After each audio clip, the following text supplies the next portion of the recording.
নীলোফার মনি, নাগরিক সংবাদে আপনাকে স্বাগত।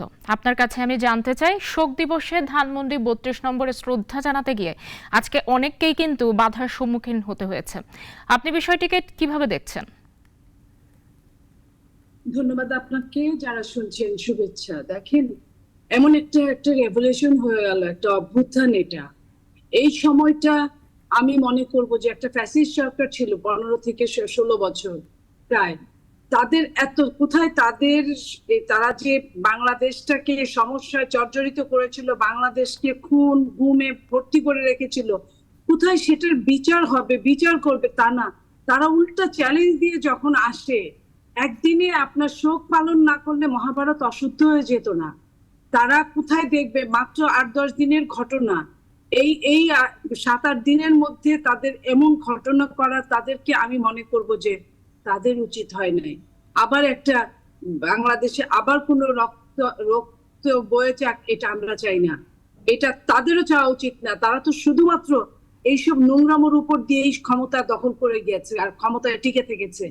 যদি এই জায়গায় যদি বাংলাদেশ জাতীয়তাবাদী দল হতো, দেশনেত্রী বেগম খালেদা জিয়া হতেন, তাহলে অন্তত পক্ষে সবাইকে, অন্তত পক্ষে আপনারা দেখেছেন একটা 1-11 হয়ে গেছে, কত রকম টর্চার হয়েছে বিএনপির উপর দিয়ে।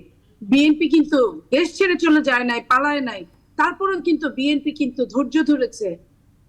তার ছেলেকে, আজকে যে আমাদের চেয়ারপারসন, উনাকে যে টর্চার করেছিল, তারপরেও কিন্তু আমরা কিছুই বলি নাই তেমন। আমরা ধৈর্য ধরে জনগণের কথা চিন্তা করেছি।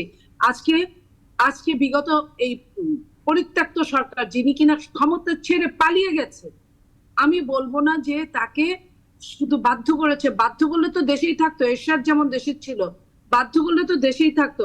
তারা পালিয়ে যেতে বাধ্য হয়েছে বা পালিয়ে গেছে সবকিছু ফেলে।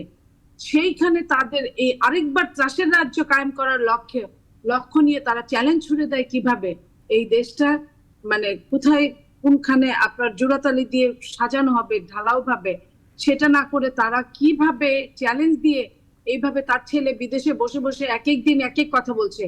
আজকে যদি বলে যে আমার মা রাজনীতি করবে না, কালকে বলে আমার মা ফিরে আসছে, পরশুদিন বলছে যে আমার মা ইলেকশনের ডেট দিলেই আমি চলে আসছে, আবার বলছে যে আমরা আরো একটু জেনে নিতে চাই, সেটা হচ্ছে আওয়ামী লীগ তো একত্রিত হতে পারে, এমন আশঙ্কা থেকেই কি এই ধরনের কর্মসূচিতে আজকে বাধা দেয়া হলো?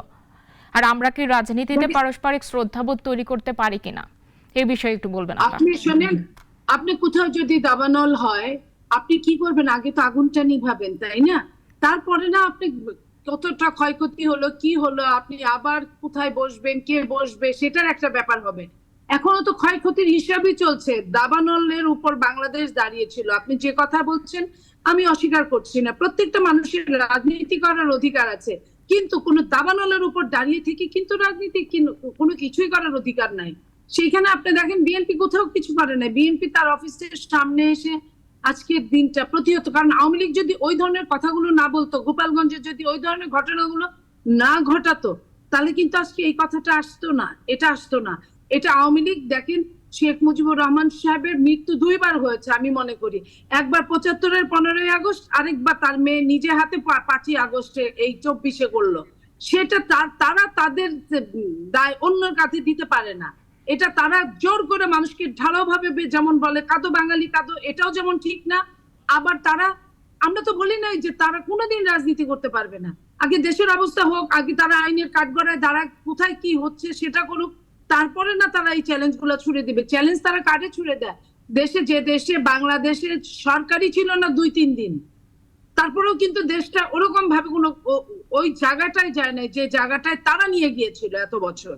সেই জায়গায় একটা দেশের মানুষ, যেখানে বাংলাদেশের মানুষ অত্যন্ত সভ্য, এবং ছাত্ররা তো কথা বলেই কাজ করছে, ছাত্ররা তো কাউকে মারছে না, কারোটা লুণ্ঠন করছে না, লুট করছে না, কিছু করছে না। তারা তো তাদের এই দেশটা তো সবার, ওই ছেলেদের মেয়েদেরও এই দেশ, তাহলে কেন তাদের সাথে এই ধরনের আচরণ করবে? ওরা তো বিএনপি নিয়েও অনেক কথা বলছে, বাট আমরা কিন্তু চুপ কেন, চুপ করে আছি? ওরা তো আমাদেরই সন্তান, ওদেরই বাবা মা আমরা। তো সেইখানে সন্তান একটা কথা বললে বাবা মার সাথে সাথে রিয়াক্ট করা উচিত না।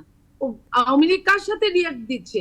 দেশে তো বিএনপি ক্ষমতায় আসে নাই, তাহলে একটা এখন অনির্বাচিত সরকার, যারা কিনা দেশটাকে সাজাবে বলে আসছে, দেশটাকে তারা একটা সিস্টেমের মধ্যে এনে নির্বাচন দিবে বলে আসছে, তো তাদের সঙ্গে আওয়ামী লীগ চ্যালেঞ্জ ছুড়ে দিয়ে, এটা তো ঠিক না। আওয়ামী লীগ কি অ্যাপ্লাই করেছিল যেভাবে একসময় বিএনপি কে বা অন্য দলগুলাকে আমি কোথায় মিটিং করব কোথায় করব না বলে পুলিশি রাষ্ট্র বানিয়ে ফেলেছিল, পুলিশের কাছে আমাদের কাছে পারমিশন নিতে হতো পুলিশের কাছ থেকে আমাদেরকে, সেটা তো করে নাই। তাহলে সেই জায়গায় কেন আওয়ামী লীগ গায়ে পড়ে 5 তারিখের ঘটনার পরে 15 তারিখে আপনার এটা চ্যালেঞ্জ ছুড়ে দেওয়া ছাড়া আর কিছুই না, দেশটাকে আরেকবার ডেস্ট্রয়ের দিকে ঠেলে নেওয়া ছাড়া আর কিছুই না। নইলে একজন যে মানুষটা প্রায় 50 বছর আগে মৃত্যুবরণ করেছে তাকে আমরা সব সময় প্রত্যেকটা মুসলিমের জন্য দোয়া করি, দোয়া আমাদের সাথে আছে, কিন্তু তার এই প্রোগ্রাম না হওয়ার জন্য এমন কিছু হতো না, এমন কিছু হতো না আপা। এই জি, নীলুফা মনি, আপনাকে অসংখ্য অসংখ্য ধন্যবাদ আমাদের সঙ্গে যুক্ত হওয়ার জন্য।